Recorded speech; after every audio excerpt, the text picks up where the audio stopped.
Hello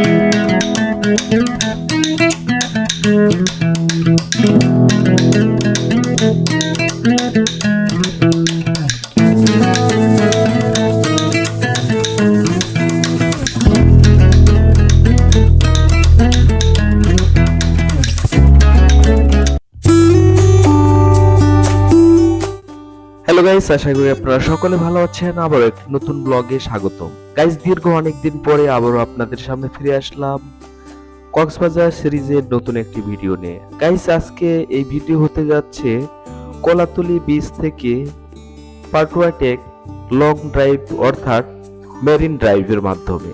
আজকের এই বিস্তীর্ণ 120 কিলোমিটার বিস্তীর্ণ এই সমুদ্র সৈকতের 85 কিলোমিটার এই মেরিন ড্রাইভের মধ্যে আমি আপনাদের দেখানোর চেষ্টা করব অর্ধ মেরিন ড্রাইভ। এই অর্ধ মেরিন ড্রাইভে যতগুলো পর্যটন এবং দেখার মতো স্থাপনা থাকবে সেগুলোও আপনাদেরকে দেখানোর চেষ্টা করব এই ভিডিওর মাধ্যমে। তো গাইস, সাথে থাকুন আর উপভোগ করুন সেই মেরিন ড্রাইভের দৃশ্যগুলো। এক সাইডে সমুদ্র এবং অপর দিকে রয়েছে সুস্তীর্ণ উঁচু করে পাহাড়। তো গাইস, এই সুন্দর লীলাভূমি প্রকৃতির মাঝে আজকে আমরা হারিয়ে যাব এই মেরিন ড্রাইভের মাধ্যমে।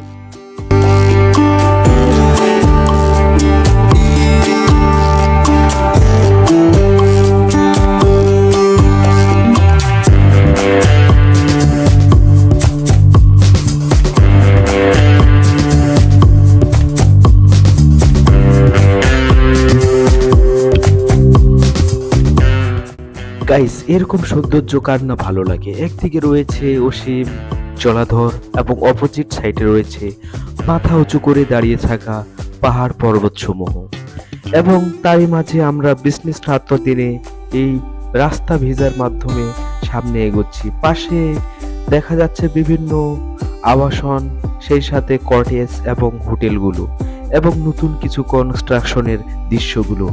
তাই এই সৌন্দর্যকে স্মৃতি হিসেবে ধরে রাখতে ক্যামেরা বন্দি করলাম কিছু দৃশ্য, যাতে আপনাদের সামনে দেখাতে পারি সেই কক্সবাজারের মেরিন ড্রাইভের কিছু সৌন্দর্য।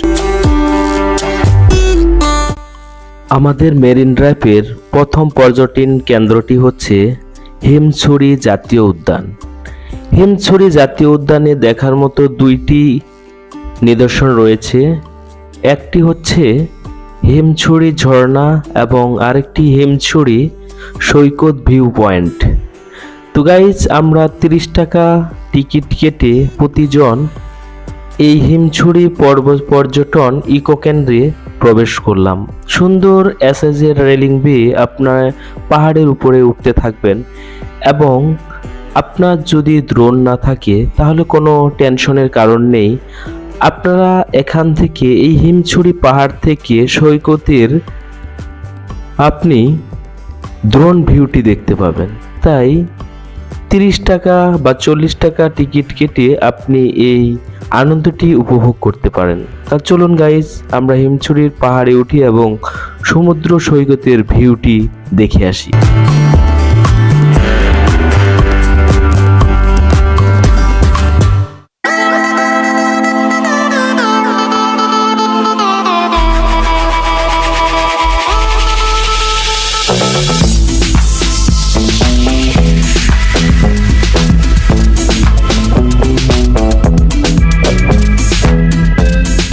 গাইস, আমরা এখন এসে পড়লাম এই হিমছড়ির ফাইনাল ভিউ পয়েন্টে। আর একটু উপরে গেলেই আপনারা সেই সৈকতের পরিপূর্ণ ভিউগুলো দেখতে পাবেন। আর এই পাহাড়ের প্রকৃতিগুলো নিজেকে অনেক বেশি আকৃষ্ট করছিল। তারই মধ্যে অপোজিট সাইডে এই সমুদ্র সৈকত। আসলে এখানে এই পর্যটন কেন্দ্রে আসলে সবার মন ভালো হয়ে যাবে, এবং আত্মীয় স্বজন ফ্যামিলি পরিবার নিয়ে এখানে আসলে একটি সুন্দর মোমেন্ট তৈরি করে যেতে পারবে। আর তারই মধ্যে এই প্রকৃতির সৌন্দর্য এবং পাহাড়ের গর্জন, সবুজ পাতার সমারোহ এবং বেশ কিছু সৌন্দর্য, যা নাকি নিজেকে প্রতিবারই টানবে এই স্থানে আসার জন্য। তাই আমি রিকমেন্ড করব ফ্যামিলি পরিবার সবাইকে নিয়ে এখানে আসবেন এবং আপনারা উপভোগ করবেন পাহাড়ি সৌন্দর্য, সেই সাথে পাহাড়, সেই সাথে প্রকৃতির সবুজ এবং তারই মাঝে এই সমুদ্র সৈকতের ঢেউ খেলা গর্জনের ডাক।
এমন সৌন্দর্য কার না ভালো লাগে।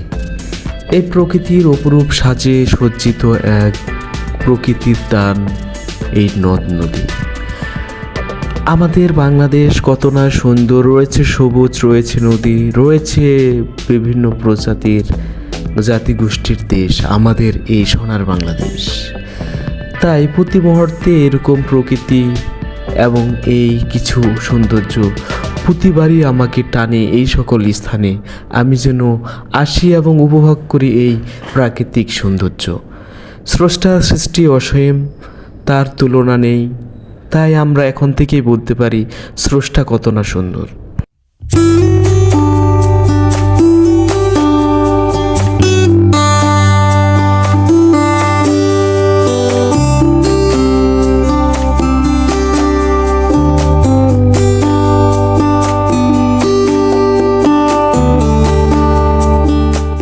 এই হিমছড়ির দ্বিতীয় অর্থাৎ শেষ আকর্ষণ হচ্ছে একটি ঝর্ণা। এই ঝর্ণাটি কৃত্রিম কিনা আমার ঠিক সঠিক ধারণা নেই, কিন্তু যতটুকু মনে হচ্ছে এটি একটি প্রাকৃতিক ঝর্ণা, যা বিভিন্ন কনস্ট্রাকশন সিস্টেমের মাধ্যমে হয়তোবা এই ঝর্ণাটাকে বাইপাস করে এই একটি নিদর্শন বা পর্যটন কেন্দ্র তৈরি করা হয়েছে। যত কিছুই হোক না কেন, এই ঝর্ণাটি ছিল প্রকৃতির মতোই সুন্দর এবং তার পানির স্বচ্ছতা ছিল অনেক বেশি।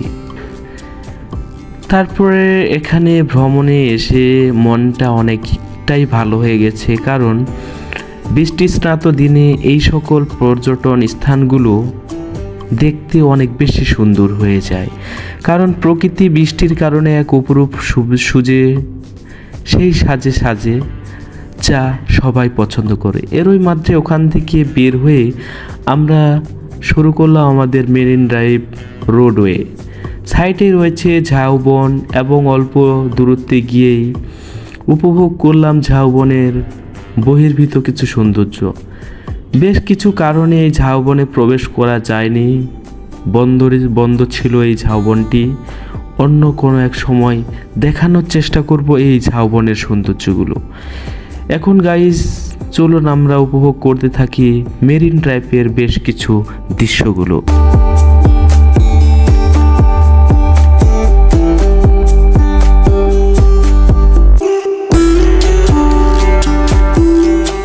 সামনে যে ব্রিজটি দেখতে পাচ্ছেন, এটাটি বড় খাল ব্রিজ বা ইনানি ব্রিজ বা ক্যানেল নামেও পরিচিত।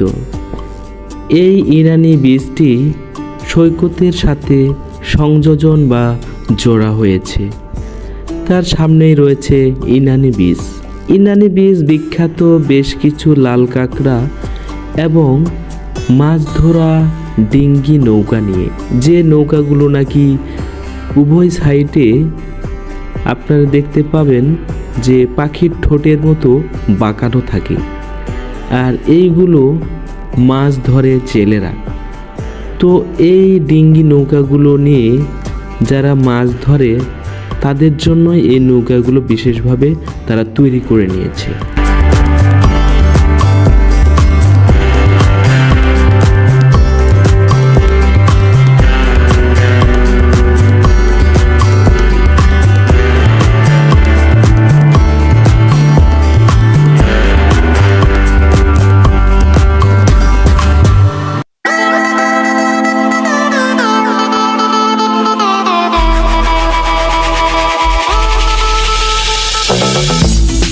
এই নৌকাগুলোই ইনানি বিচের মাছ ধরার ডিঙ্গি নৌকা বলা হয়ে থাকে। তো এই নৌকাগুলো সাইডগুলো বাঁকা করার একটি প্রধান কারণ যাতে ঢেউয়ে এইগুলো ডুবে না যায়। এরই মধ্যে আমরা এসে পড়লাম ইনানি বিচে। তো চলুন গাইস দেখি ইনানি বিচের কিসের জন্য বিখ্যাত এবং কি রয়েছে বিশেষত এই বিচের। তো এই বিচে আসার সাথে সাথে আপনাকে টিকিট কাটতে হবে 20 টাকা দিয়ে। এখানে হয়তো বা টোল হিসাবে এটা ব্যবহার করা হয়ে থাকে, কিন্তু এখানে 10 টাকা দেওয়ার যে বেনিফিট সেটি কোনো কিছুই দেখা যায়নি।